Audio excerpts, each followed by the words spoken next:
እስቲ በጥንታዊቷ ቻይና ውስጥ አቧራማ በሆኑ መንገዶችና ለምለም በሆኑ የሩዝ እርሻዎች መካከል የሚጓዙ ሦስት እንግዳ ሰዎችን በአእምሮአችን እንሳል። ማንም ስማቸውን አያውቅም። ከየት እንደመጡም የሚናገሩት ነገር የለም። የሚታወቁት በአንድ ነገር ብቻ ነው፤ በሳቃቸው። እንደ ወንዝ የሚፈስ ልብ ውስጥ ዘልቆ የሚገባ ዓለምን ሁሉ የሚያቅፍ በሚመስል ጥልቅ ሳቅ። እናም ሦስቱ ሳቂታ መነኮሳት በመባል ነበር የሚታወቁት።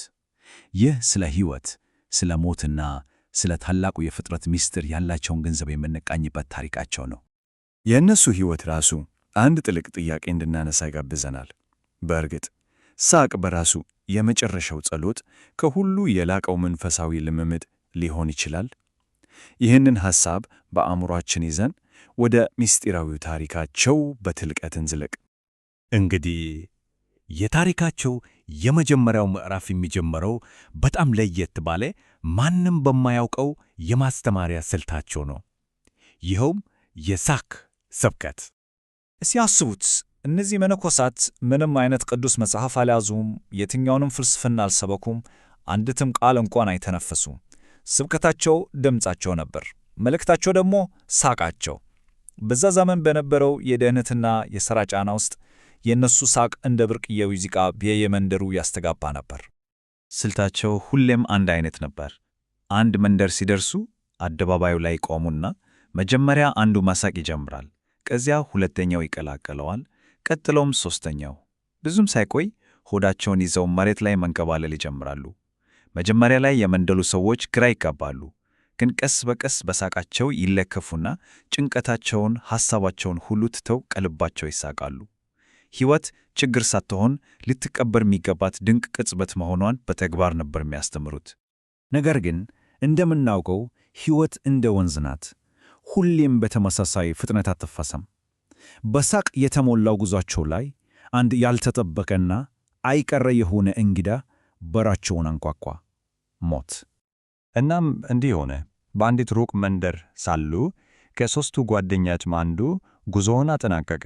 ያ ሁሌም በሳቅ ይናወጥ የነበረው ሰውነት እንቅስቃሴ አልባ ሆነ እና ለመጀመሪያ ጊዜ በሦስቱ ጓደኞች መካከል ጸጥታ ሰፈነ። ወሬው እንደ ሰደድ እሳት ተዛመተ። ሰምታችኋል? ከሳቂታዎቹ መነኮሳት አንዱ ሞቷል። የመንደሩ ሰዎች ሥራቸውን ትተው ጓደኛ በሞት የተለየባቸውን መነኮሳት ለማየት ተሰበሰቡ። በልባቸው ግን ሁሉም ሰው አንድ ነገር ይጠብቅ ነበር፤ የሰው ልጅ ለሞት የሚሰጠውን ተፈጥሯዊ ምላሽ፣ እምባና ዋይታን ለማየት።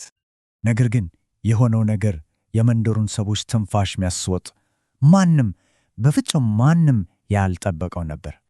በቃ አሁንስ ሳቃቸው ያበቃ ይሆን ሲል ሁሉም በልቡ ጠየቀ። ሞት እኮ ሁሉንም ነገር ጸጥ ነው የሚያደርገው፣ ሐዘንም አይቀርም፣ የእነሱንም ሳቅ እንደሚያቆመው እርግጠኛ ነን ብለው አሰቡ። የሚገርመው ሁለቱ መነኮሳት የጓደኛቸውን አስከሬን እየተመለከቱ ከበፊቱ በበለጠ ኃይል መሳቅ ጀመሩ። የሐዘን ሳቅ አልነበረም፣ የድል ሳቅ ነበር። በሞት ላይ የሚደረግ ፌዝ የሚመስል ጥልቅ ግንዛቤ የሞላበት ሳቅ። የመንደሩ ሰዎች በድንጋጤና ባለማመን ደርቀው ቀሩ። ይህ ምን አይነት እንቆቅልሽ ነው? የዚህ ሁሉ እንቆቅልሽ ክር መፈታት የጀመረው ሟቹ ራሱ ትቶት በሄደው የመጨረሻ ቃል ነበር። ከመንደሩ ሰዎች መካከል አንድ አዛውንት ድፍረት አግኝተው ወደ መነኮሳቱ ቀረቡና እንዴት በጓደኛችሁ ሞት አታዝኑም? ይህ እኮ ነውር ነው አላቸው። እናም ለመጀመሪያ ጊዜ ከመነኮሳቱ አንዱ በቃላት መለሰ፣ ዓይኖቹ በእንባ ሳይሆን በሳቅ እየበሩ። እንዴት እናዝናለን? ውርርድ አሸንፏል እኮ አለ።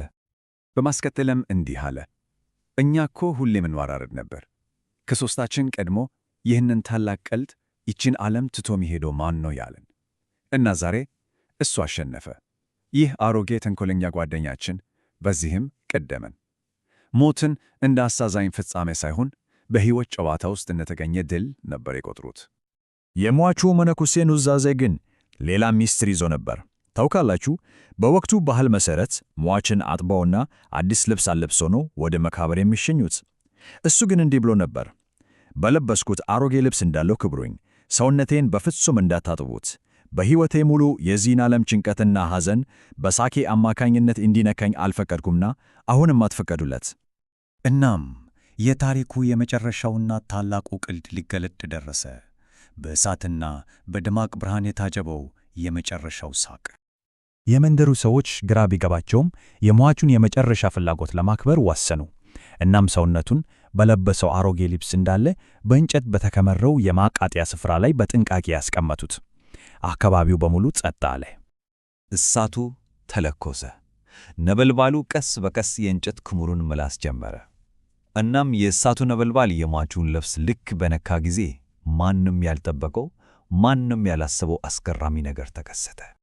በድንገት በመቶዎች የሚቆጠሩ ርችቶች ከልብሱ ውስጥ እየፈነዱ የሌሊቱን ሰማይ በተለያዩ ቀለማት አደመቁት። አስቡት፣ ያ አሮጌ መነኩሴ በልብሱ ኪሶች ውስጥ ርችቶችን ደብቆ ነበር። ለመጨረሻ ጊዜ ለሁሉም ሰው አንድ ታላቅ ሳቅ አዘጋጅቶ ነበር። ሞት እንኳን ሊያቆመው ያልቻለው የመጨረሻው ሳቅ። በቃ በዚያች ቅጽበት የመንደሩ ሰዎች ሁሉንም ነገር ተረዱ። ድንጋጤያቸው ወደ መረዳት ተቀየረ። ከዚያም ያ መረዳት ወደ ነጻነት ሳቅ ተለወጠ።